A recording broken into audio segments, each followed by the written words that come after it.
तो welcome to आरपीसीसी online one. इसका जो 5.1 एक्सरसाइज है कोऑर्डिनेट ज्योमेट्री का, वो करने के बाद हम लोग अगले एक्सरसाइज पे बढ़ते हैं। आई होप 5.1 सबको अच्छे से समझा है। डिस्टेंस फार्मूला किस तरीके से यूज़ करना है, उसके प्रॉपर्टीज़ क्या है, सबको समझे हैं। तो अभी हम लोग बढ़ते हैं अगले एक्सरसाइज पे। तो अगले एक्सरसाइज पे बढ़ने से पहले एक्चुअली हमको 3 अलग अलग फार्मूलाज फिर से याद करने हैं। ये तीनों फार्मूलाज हमको फर्स्ट पेज पे लिखने हैं, जहाँ पे मैंने बोला था सारे फार्मूलाज नोट डाउन करने हैं, है ना। तो सबसे पहला फार्मूला है आज का सेक्शन फार्मूला। क्या कहा जाता है? Section formula. नाम क्या है सेक्शन फार्मूला? तो काम भी वही है। अगर एक सेगमेंट को एक पॉइंट सेक्शन में डिवाइड कर रहा है ना, सेक्शन में डिवाइड करना मतलब अलग अलग प्रोपोर्शन में, अलग अलग रेशो में डिवाइड कर रहा है। मान लो ये एक सेगमेंट है ए बी, ये एक सेगमेंट है ए पी। तो पॉइंट ए के कोऑर्डिनेट्स x1 y1 होंगे, बी के कोऑर्डिनेट्स x2 y2 होंगे, है ना। सेगमेंट जहाँ पे शुरू होगा x1 y1 कहेंगे, जहाँ पे खत्म होगा x2 y2 कहेंगे। इस सेगमेंट को मान लो कोई एक पॉइंट p डिवाइड कर रहा है कोई भी सेक्शन में, है ना, कोई भी रेशो में डिवाइड कर रहा है 1:2, 2:3, 3:4, 4:5, कोई भी रेशो में मान लो ये पॉइंट P डिवाइड कर रहा है उसको। तो ये पॉइंट P के कोऑर्डिनेट्स ढूंढने के लिए हम लोग सेक्शन फार्मूला का इस्तेमाल करते हैं, है ना। तो सेक्शन फार्मूला का इस्तेमाल कब करते हैं? जब हमें पॉइंट P चाहिए। पॉइंट P क्या है? पॉइंट ऑफ डिवीजन, जो AB को डिवाइड कर रहा है। किस में डिवाइड कर रहा है? एक रेशो में डिवाइड कर रहा है। किस में डिवाइड कर रहा है? रेशो में डिवाइड कर रहा है। तो जब भी अगर हमें रेशो दिया है क्वेश्चन में, बोलते हैं कि एक सेगमेंट को पॉइंट P कुछ रेशो में डिवाइड कर रहा है, तो उस समय हम लोग सेक्शन फार्मूला इस्तेमाल करेंगे। सेक्शन फार्मूला से क्या मिलता है? पॉइंट P के कोऑर्डिनेट्स मिलते हैं। क्या मिलता है? पॉइंट P के कोऑर्डिनेट्स मिलते हैं। तो जब भी हमें रेशो दिया होगा सेक्शन फार्मूला इस्तेमाल करेंगे। जब भी हमें रेशो दिया होगा सेक्शन फार्मूला इस्तेमाल करेंगे, है ना।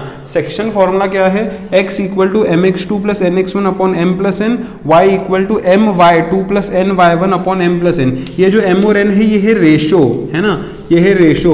मान लो क्वेश्चन में दिया है रेशो 2:1, तो m के जगह पे 2 रखते हैं, n के जगह पे 1 रखते हैं। m के जगह पे 2 आ जाएगा, n के जगह पे 1 आ जाएगा, और x1 y1 x2 y2 तो हमको यहाँ से मिल ही जाएगा। तो इससे हमें x और y मिलेगा। x और y मतलब पॉइंट ऑफ डिवीजन, है ना।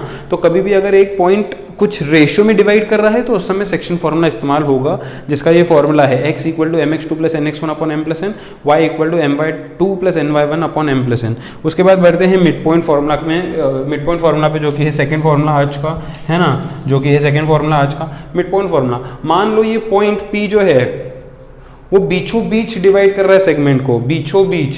तो रेशो हट जाएगा वहां से, क्योंकि रेशो 1:1 हो जाएगा उस समय।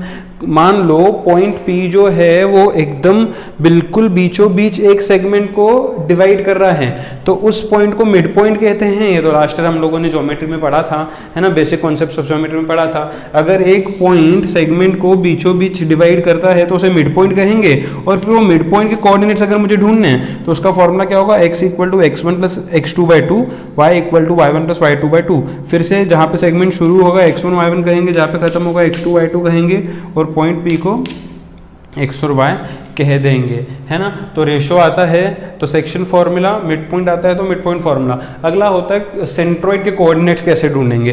कहते हैं कि क्वेश्चन में कहते हैं कि 3 पॉइंट्स जो हैं, है ना, ट्राइंगल के 3 वर्टाइसेस जो हैं उनके कोऑर्डिनेट्स हैं अपने पास, है ना। पहले वर्टेक्स को x1 y1 बोलेंगे, दूसरे को x2 y2 कहेंगे, तीसरे को x3 y3 कहेंगे। अगर मैं 3 मीडियंस बनाऊं, है ना, ट्राइंगल में 3 मीडियंस बनाओ, तो मीडियंस का जो इंटरसेक्शन होगा वो सेंट्रोइड होगा। मीडियंस का जो इंटरसेक्शन होगा यहाँ पे ये, वो सेंट्रोइड होगा, जिसको G से डिनोट करते हैं। और सेंट्रोइड के कोऑर्डिनेट्स अगर मुझे ढूंढने हैं, मुझे अगर ट्राइंगल के वर्टाइसेस के कोऑर्डिनेट्स मालूम है, सेंट्रोइड के कोऑर्डिनेट्स अगर मुझे ढूंढने हैं, तो उसका फॉर्मूला क्या है? x = x1 + x2 + x3/3, y = y1 + y2 + y3/3। तो इस तरीके से 3 फॉर्मूला है। रेशो आया तो सेक्शन फार्मूला, मिड पॉइंट आया तो मिड पॉइंट फार्मूला, सेंट्रोइड आया तो सेंट्रोइड फार्मूला।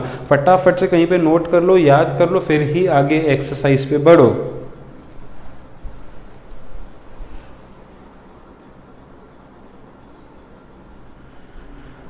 तो कोऑर्डिनेट ज्योमेट्री का फर्स्ट एक्सरसाइज खत्म करने के बाद हम लोगों ने सेकंड एक्सरसाइज के पहले के सारे फार्मूलाज पढ़ लिए हैं।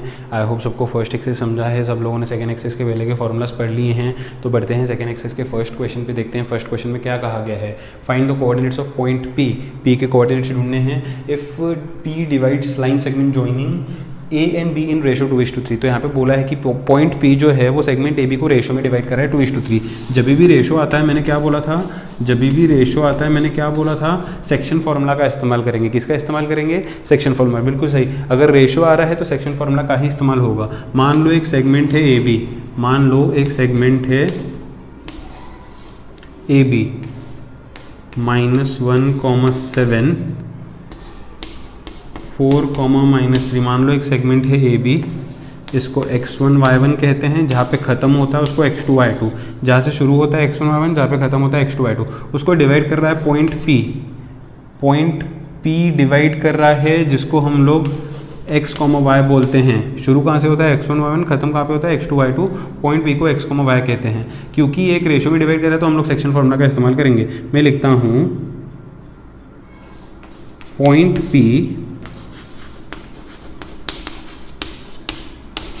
divides AB in ratio 2:3, therefore by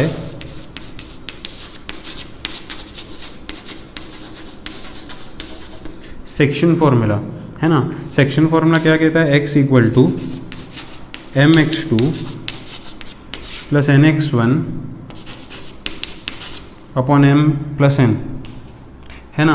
अभी mn क्या है, ये रेशो को ही mn कहते हैं ना। m2 है, n3 है, m के जगह पे 2 आ जाएगा, x2 के जगह पे 4 आ जाएगा, n के जगह पे 3 आ जाएगा, x1 के जगह पे -1 आ जाएगा, अपॉन m प्लस n की जगह पे 2 + 3 आ जाएगा। मैं बस देख के वैल्यूज़ यहाँ पे सब्सटीट्यूट कर रहा हूँ और कुछ भी नहीं है ना। 2 × 4 कितना हो जाएगा 8, 3 × -1 कितना हो जाएगा -3, अपॉन 2 + 3 कितना हो जाएगा 5 हो जाएगा, है ना। तो 8 - 3 5, अपॉन 5 कैंसिल होके आंसर इसका 1 आ जाएगा। y के लिए सॉल्व करते हैं। y क्या है, my2 + ny1 upon m + n, है ना। m कितना है 2 है, और y2 कितना है -3 है, n कितना है 3 है, y1 कितना है 7 है, m + n 2 + 3, तो 2 × -3 कितना हो जाएगा -6 हो जाएगा, 3 × 7 कितना हो जाएगा 21 हो जाएगा, 2 + 3 कितना हो जाएगा 5 हो जाएगा। तो ये 21 में से 6 जाएगा तो कितना बचेगा 15 ना, 21 - 6 है ना, अपॉन 5, 5 × 1 = 5, 3 ये 3 आ जाएगा। तो P जो है x, y वो 1,3 अपने को मिलेगा, है ना। तो आई होप सेक्शन फार्मूला से किस तरीके से हम लोग सॉल्व करते हैं सबको समझ में आ गया होगा। सबको पॉज करके फटाफट नोट कर लो, रेशो आया मतलब सेक्शन फार्मूला आएगा। तो फर्स्ट क्वेश्चन होने के बाद सेकंड क्वेश्चन पे बढ़ते हैं। सेकंड क्वेश्चन में हमें कहा गया है find the coordinates of A which divide segment P Q in following ratios. तो एक सेगमेंट पी क्यू को ए डिवाइड कर रहा है और फिर मुझे उस ए के कोऑर्डिनेट्स ढूंढने हैं जहाँ पे मुझे रेशो दिया है। रेशो दिया है मतलब सेक्शन फार्मूला, रेशो दिया है मतलब सेक्शन फार्मूला का इस्तेमाल करेंगे। अब हम लोग क्या करने वाले हैं, सुनो गौर से। सबसे पहले एक सेगमेंट पी क्यू बनाते हैं, है ना। सेगमेंट पी क्यू बना लेते हैं। पी कितना है -3,7, क्यू कितना है 1,-4। कौन डिवाइड कर रहा है, पॉइंट ए डिवाइड कर रहा है। तो जहाँ से सेगमेंट शुरू होता है उसको x1 y1 कहेंगे, जहाँ पे ख़त्म होता है वहाँ पे x2 y2 कहेंगे, जो डिवाइड कर रहा है उसको x और y कहेंगे, है ना। यूजुअली रेशो को m/n कहा जाता है, लेकिन यहाँ पे उन लोगों ने थोड़ा सा ट्विस्ट डाला है कंफ्यूज करने के लिए, रेशो को a/2 भी बोला है। a/2 मतलब ही m/n, उस पर कुछ कन्फ्यूज़ होने की ज़रूरत नहीं है ना। तो मैं यहाँ पर लिखता हूँ बाय सेक्शन फॉर्मूला। तो सेक्शन फॉर्मूला क्या है, x equal to, usual formula क्या है, x इक्वल टू mx2, लेकिन m की जगह पे इन लोगों ने a दिया है, n की जगह पे इन लोगों ने b दिया है ना। इन लोगों ने थोड़े से चेंजेस करे हैं। तो mx2 के जगह पे अभी मैं लिखूंगा ax2 प्लस nx1 की जगह पे लिखूंगा bx1 upon m plus n की जगह पे लिखूंगा a प्लस b। तो इतना फ़र्क है। तो a की जगह पे क्या आएगा 2 आएगा, b की जगह पे क्या आएगा 1 आएगा, a की जगह पे 2 आएगा, x2 की जगह पे 1 आएगा, प्लस b की जगह पे 1 आएगा, x1 की जगह पे -3 आएगा, अपॉन a प्लस बी मतलब 2+1, 2 1 ज़ा 2, 1 इंटू -3 अपॉन 2+1 3 हो जाएगा। तो 2 - 1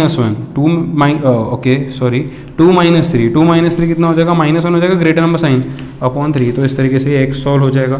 x के बाद y सॉल्व करेंगे। y का फॉर्मूला क्या है, my2, m की जगह पे तो यहाँ पे a दिया है, तो ay2 plus by1 upon a plus b, यही हो जाएगा इस तरीके से फॉर्मूला। a की जगह पे क्या है, वैल्यू 2 है, y2 की जगह पे क्या है, वैल्यू -4 है, प्लस b की जगह पे क्या है, वैल्यू 1 है, y1 की जगह पे क्या है, वैल्यू 7 है। बस देख के वैल्यू लिख रहा हूँ, इसमें कुछ हार्ड तो नहीं है ना। a प्लस बी 2+1, तो ये क्या हो जाएगा, 2 इंटू -4 -8 हो जाएगा, 1 इंटू 7 7 हो जाएगा अपॉन 3। तो ये माइनस प्लस माइनस हो जाएगा, 8 में से 7 माइनस करोगे 1 बचेगा, ग्रेटर नंबर साइन माइनस इसलिए माइनस अपॉन 3। तो ये x और y मिल गया, x और y मतलब ही a था, तो a मिल गया। a क्या मिला, -1/3 -1/3। तो इस तरीके से हम लोगों ने पहला क्वेश्चन सॉल्व करा, बहुत ही आसान तरीके से। उसी क्वेश्चन में एक और सब क्वेश्चन हैं, देखते हैं। उसमें हमको पी और क्यू के वैल्यूज़ बस चेंज करके दिए हैं और रेशो चेंज करके दिया है। करने का तरीका तो एक ही है ना। ये है पी, ये है क्यू। पी कितना दिया है, -2, -5। क्यू कितना दिया है ये क्वेश्चन में, 4, 3। और जो ए का रेशो है वो 3:4 दिया है ना। ए का इसको हम लोग अच्छा x1 y1 बोलते हैं, इसको x2 y2 बोलते हैं, और पॉइंट ऑफ डिवीजन को x और y बोलते हैं, जो कि मुझे ढूंढना है। ए और B is nothing but m and n, है ना। तो मैं फिर से यहाँ पे लिखता हूँ बाय